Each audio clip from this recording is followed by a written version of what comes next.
आजकल की तेज रफ्तार भरी जिंदगी में भी प्यार और रिश्तों की अहमियत कम नहीं हुई है। लेकिन इस जिंदगी की भागदौड़ में हम कहीं ना कहीं अपने प्यार को जताना ही भूल जाते हैं।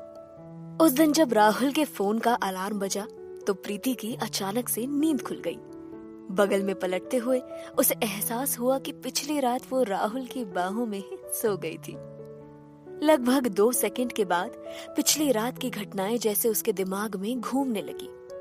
उसे अचानक एक साथ कई बातें याद आने लगी। उसके माथे से टपकता पसीना इस बात का सबूत था कि उस बात ने उसे काफी टेंशन में ला दिया था।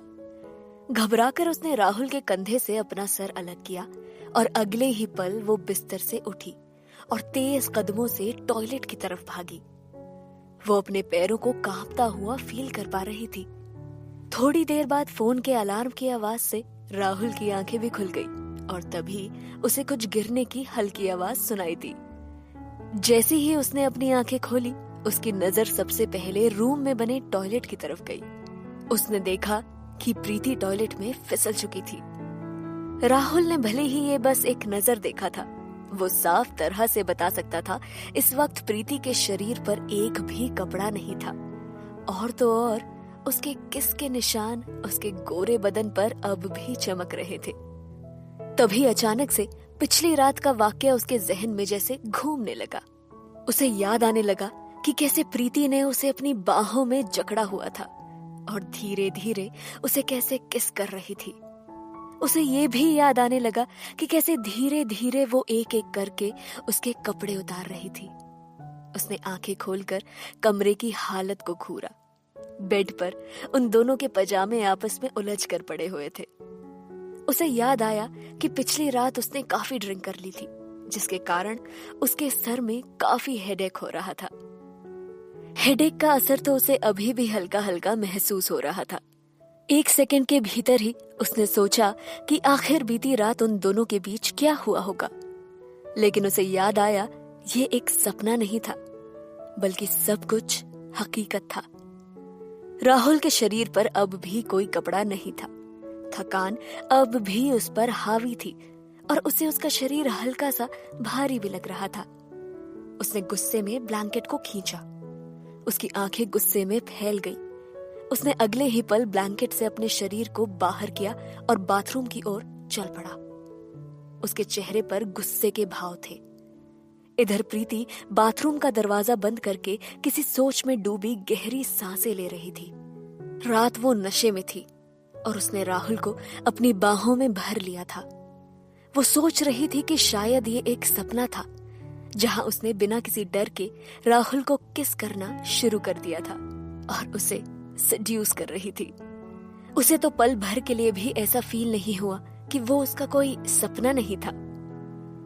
ओह गॉड, क्या वो सब सच था? क्या वाकई में मैंने ये सब किया था? काश कि ये सब मैंने ना किया होता। ओह नो, ये मैंने क्या कर दिया? वो ये सब सोचने लगी। वैसे तो प्रीति और राहुल दोनों की शादी को हुए लगभग 2 महीने हो चुके थे। हालांकि ये कोई लव मैरिज नहीं थी और यहाँ तक कि उनकी शादी के बारे में और किसी को खबर भी नहीं थी, सिवाय खुद राहुल और प्रीति के। यहाँ तक मामला कुछ यूं था कि शादी करने के 2 हफ्ते बाद भी उन्होंने एक दूसरे को कभी ठीक से समझने की कोशिश तक न की थी। तो क्या ये वाकई कोई शादी थी या बस एक समझौता था? हाल तो कुछ ऐसा था, घर से बाहर दोनों एक दूसरे को स्ट्रेंजर जैसा फील कराते थे, जैसे वो एक दूसरे से कभी मिले ही ना हो। हस्बैंड वाइफ वाली बात तो कोसों दूर थी। लेकिन प्रीति ने कल रात जो कुछ भी राहुल के साथ उसकी मर्जी के बिना किया था, उसका अंजाम क्या होने वाला था, ये सोचकर वो काफी डरी हुई थी। वैसे तो एक मैरिड कपल के बीच ये सब रिलेशन होने एक आम बात है, पर शायद प्रीति और राहुल के लिए नहीं। कल रात हुई गलती से प्रीति को इस बात का डर जरूर था कि राहुल का रिएक्शन इस बारे में बहुत बुरा होने वाला है, क्योंकि उन दोनों की शादी के बीच हुए कुछ कॉन्ट्रैक्ट्स और प्रॉमिसेस को उसने खुद ही ब्रेक कर दिया था। यही सब सोचकर वो डरी हुई थी। वो समझ नहीं पा रही थी कि क्या करे और क्या नहीं, उसे फेस कैसे करे। आखिर वो राहुल को कैसे समझाए कि वो इस रिश्ते का बोझ अब नहीं उठा सकती। और सब कुछ ठीक भी कहाँ था दोनों के बीच, जो वो इस प्यार और छिपी हुई शादी को बचाए रखे। कोई तो वजह होनी ही चाहिए इस रिलेशन को आगे बढ़ाने के लिए, जो उन दोनों के पास थी ही नहीं। ऐसा सोचते हुए काफी देर के बाद प्रीति ने अपने कांपते हाथों से बाथरूम के शावर को चालू किया। और फिर जैसे ही वो शावर से गिरते हुए ठंडे पानी से खुद को शांत करने ही वाली थी कि अचानक बाथरूम का दरवाजा खुला। वो एक पल के लिए सहम गई। उसने अपने खुले बदन को अपने दोनों हाथों से छिपाना चाहा। दरवाजे के पास राहुल खड़ा था। वो गुस्से में लग रहा था। वो अचानक बाथरूम में घुस आया। उसने बिना एक पल गवाए प्रीति को घूरा और उसने प्रीति की बाह पकड़कर पीछे की तरफ मोड़ दी। प्रीति चाहकर भी कोई विरोध न कर पाई। वो चुप थी। प्रीति की सांसें तेज हो चली थी। राहुल ने अब तक कुछ नहीं कहा था। एक बार फिर से आगे बढ़कर उसने प्रीति की गर्दन पकड़ ली और उसे पीछे की दीवार की तरफ धकेल दिया। राहुल इस कदर गुस्से में था कि उसे इस बात का एहसास तक नहीं हुआ कि उसकी इस हरकत से प्रीति को दर्द हो रहा था। प्रीति दर्द से करहा रही थी। इससे पहले कि वो अपनी सांसों को कंट्रोल कर पाती, राहुल ने उसकी कलाई और जोर से मोड़ते हुए कहा, प्रीति, मैंने सोचा भी नहीं था कि तुम कभी मेरा ऐसा फायदा उठाओगी। अगले कुछ पलों तक एक खामोशी पसरी रही। मैंने कभी सोचा भी नहीं था तुम ऐसा करोगी, और वो भी तब जब मैं नशे में था। तुम मेरे बेड पर चढ़ गई और तुमने। इसके आगे राहुल कुछ ना कह सका। प्रीति उसकी सारी बातें चुपचाप सुनती रही। ठीक उसी पल राहुल को कुछ याद आने लगा था। उसने एक पल के लिए अपनी आंखें बंद की और अगले ही पल प्रीति का चेहरा जोर से अपनी तरफ घुमाया और उसकी आंखों को अपनी आंखों से मिलाते हुए देखा। शायद वो कुछ सवाल उसकी काजल भरी आंखों में तलाश रहा था। प्रीति इस वक्त उससे नजरें नहीं मिला पा रही थी। उसकी आंखों में आंसू भरे थे। उसे प्रीति की आंखों में घूरते हुए कहा, प्रीति, अगर मुझे अच्छे से याद है तो हमारी शादी की रात तुमने मुझे हमारे बीच किसी भी शारीरिक रिश्ते के लिए मना किया था, और अब बस 2 महीने में ही तुमसे रहा भी नहीं गया। याद है तुम्हें या भूल चुकी हो? प्रीति ने राहुल के किसी सवाल का जवाब नहीं दिया। वो बस चुपचाप उसे देखती रही। उसके होंठ एक पल को हिले जरूर, पर वो चुप रही। राहुल उसकी कलाई को अब जोर से मरोड़ने लगा। प्रीति तब भी खामोश रही। राहुल अब भी उसकी आंखों में जवाब ढूंढता रहा। कुछ देर कमरे में एक खामोशी सी रही। राहुल प्रीति के मासूम से चेहरे को घूरता रहा। उस चेहरे में हमेशा की तरह मासूमियत थी। जाने क्यों एक पल के लिए प्रीति को लगा कि उसके मन की बात राहुल समझने की कोशिश कर रहा है। उसका दिल तेजी से धड़क रहा था। वो अपनी कलाई पर राहुल के दबाव का सामना नहीं कर पा रही थी, पर अब वो करती भी क्या।